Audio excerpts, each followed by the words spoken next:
na account working as a call center agent, hindi mo pwedeng i-blame yung buong call center industry dahil pangit yung account na na-experience mo. Do you get my point? For example, outbound or inbound or sales. Ito naman, customer service tong call center industry na to. Pero pangit yung experience mo dito. Hindi nabigay yung sweldo. Pangit yung management, etc. Tama? Hindi mo pwedeng i-blame yung buong call center industry in saying na pangit naman lahat ng call center eh. Do you get the idea?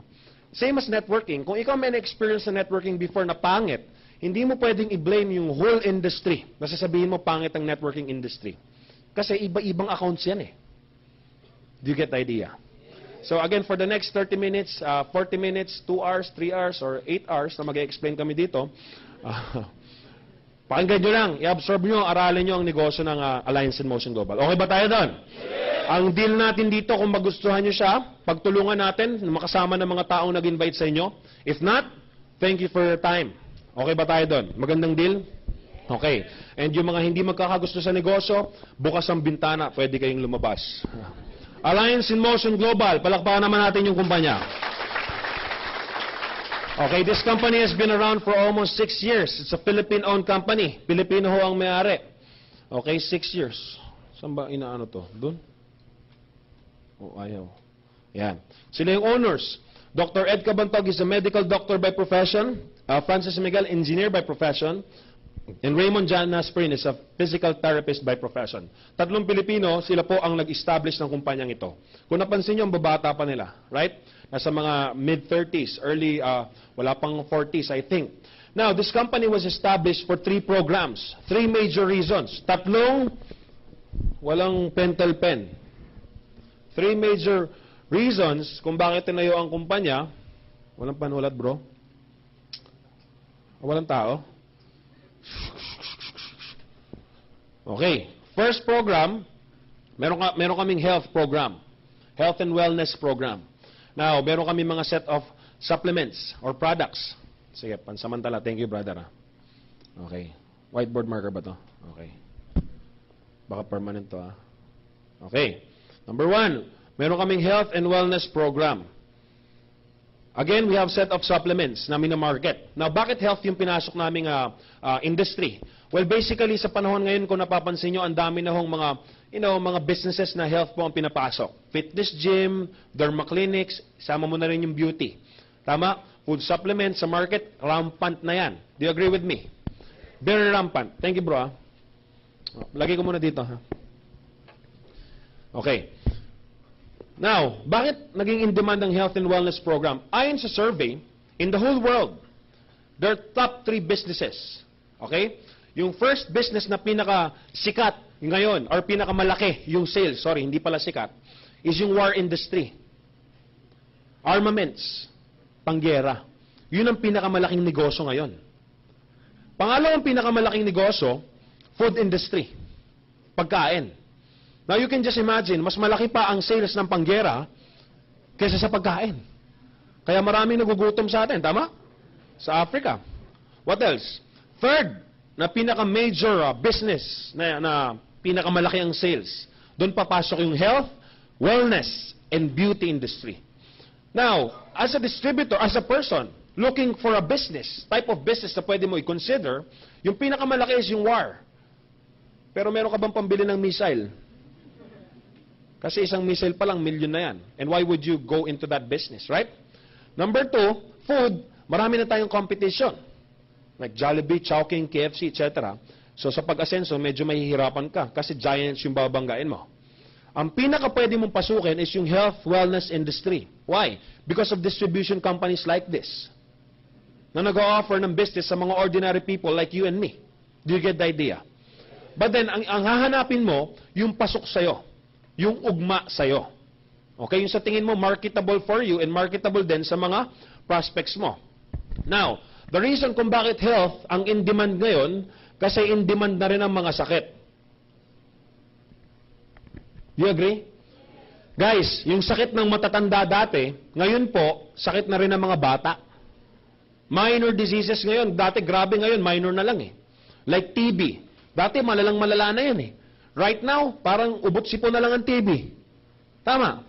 In demand na ang mga sakit. At kahit anong galing mo, sipag mo, talino, gwapo, sexy, Pag tinamaan ka ng sakit, guys, tama? And hindi ka rin naman makakaligtas dyan eh. Kahit mayaman ka o sikat ka or whatever. Do you know The King? Sino si The King? Fernando Po? Gwapo ba siya? Sikat ba siya? Mayaman ba siya? Ano nangyari? Kilala niyo ba si The Boy? Gwapo ba si The Boy? Sikat ba si The Boy? Mayaman ba si The Boy? Anong nangyari? Kilala niyo ba si Dagul? Buhay pa si Dagul. Saan ang gagaling ang mga sakit na yan? From free radicals. Dito po ang pinanggagalingan ng kahit anong klaseng sakit, from simpleng sipon to malalang cancer. Kahit anong klaseng sakit, dito po nagmumula. Free radicals. Saan mo nakukuha yan? Or saan ba nakukuha yan, Sai? Well, number one, makukuha mo siya sa hangin na hinihingahan. So, ibig sabihin, kung gusto mong iwasan to, huwag kang from the water that you drink. Kasi sa panahon ngayon, kung di lang distilled or mineral yung iinumin mo, huwag mo nang inumin.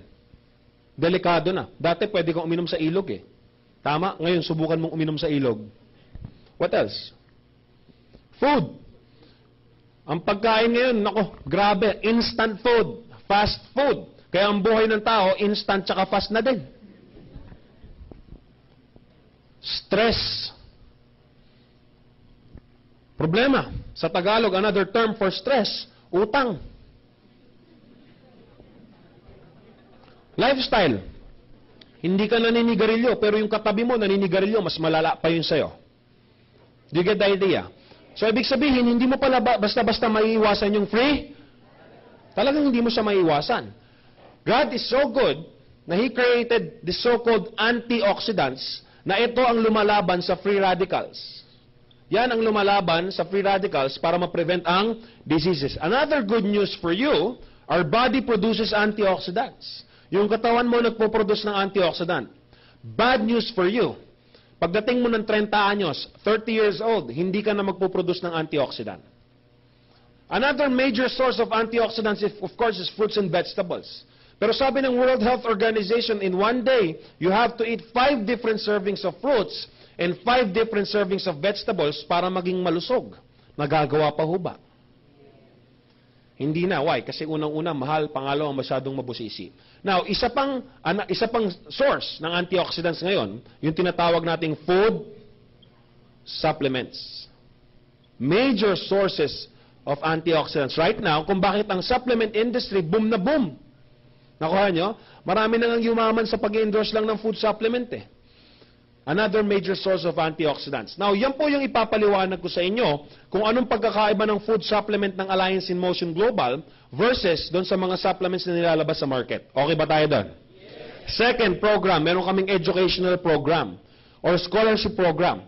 Our company is giving up 30, 50, up to 100% tuition fee discount. May mga schools na katayag kami sa buong Pilipinas, Luzon, Visayas, and Mindanao. Kasi we believe education is also important. Tama? Now, hindi lahat ng nakakagraduate ng high school nakakapag-college. Hindi lahat ng nakakagraduate ng elementary nakakapag-high school.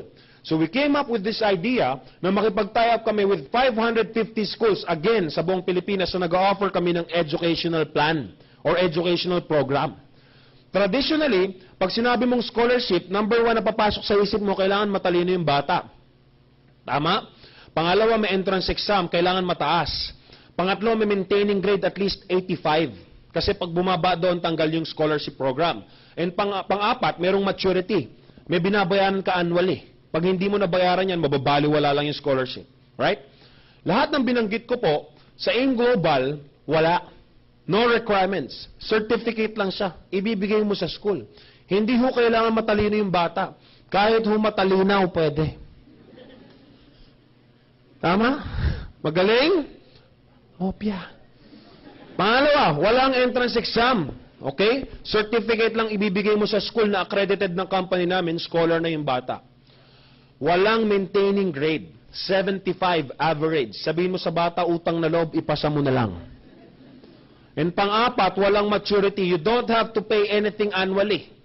Libre po siya. Benefit if you become a distributor of AIM Global. And plus, pwede mo pang pamigay.